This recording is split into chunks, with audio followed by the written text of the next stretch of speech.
आणि यानंतरची बातमी आहे जळगावमधून। जळगाव विधान परिषदेमध्ये महायुतीचं टेन्शन वाढले, कारण शिवसेनेच्या बंडखोर रेश्मा काळे सहलीला रवाना झाल्यात। भाजपचे उमेदवार नंदकिशोर महाजनांपुढे आव्हान आता उभं ठाकले। शिवसेनेच्या नगरसेविका रेश्मा काळेंचा विधान परिषदेसाठी उमेदवारीचा अर्ज दाखल करण्यात आलाय, मात्र आज अर्ज मागे घेण्याचा शेवटचा दिवस आहे। भाजपचे उमेदवार नंदकिशोर महाजन यांच्यापुढे आता आव्हान उभं ठाकले। आणि या सगळ्या संदर्भामध्ये अधिक माहिती जाणून घेत माझे सहकारी जुगल पाटील सध्या आपल्यासोबत आहेत। जुगल, काय बघतो आपण? कारण रेश्मा काळेंनी आता आधी म्हणतात की मी अर्ज मागे घेणार आहेत आणि ते स्वतः सहलीला गेलेले आहेत। आज दुपारी 3 वाजेपर्यंत अर्ज मागे घेण्याची वेळ आहे। नक्कीच या ठिकाणी शिवसेना शिंदे गटाच्या ज्या नगरसेविका आहे रेश्मा काळे या नॉट रिचेबल आहे।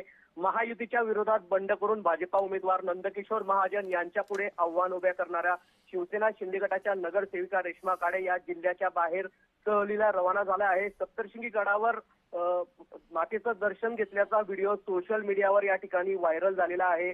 कुठेतरी मंत्री गुलाबराव पाटील यांचे पुत्र प्रतापराव पाटील यांना या ठिकाणी उमेदवारी न दिल्याने शिवसेनेच्या नगरसेवकांनी या ठिकाणी पाठ फिरवली होती। मात्र ते काहीसे शिवसैनिक नाराज होते।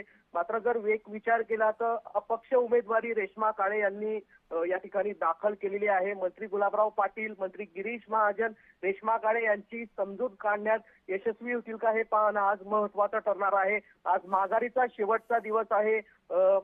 सहलीला गेल्यामुळे रेश्मा काळे कुठेतरी नॉट रिचेबल आहे। मंत्री गुलाबराव पाटील, मंत्री गिरीश महाजन नेमकं या संदर्भात आता काय भूमिका घेतं हे पाहणं महत्त्वाचं ठरणार आहे। सिद्धेश सर, नक्कीच धन्यवाद जुगल, तुम्ही दिलेल्या सविस्तर माहितीबद्दल।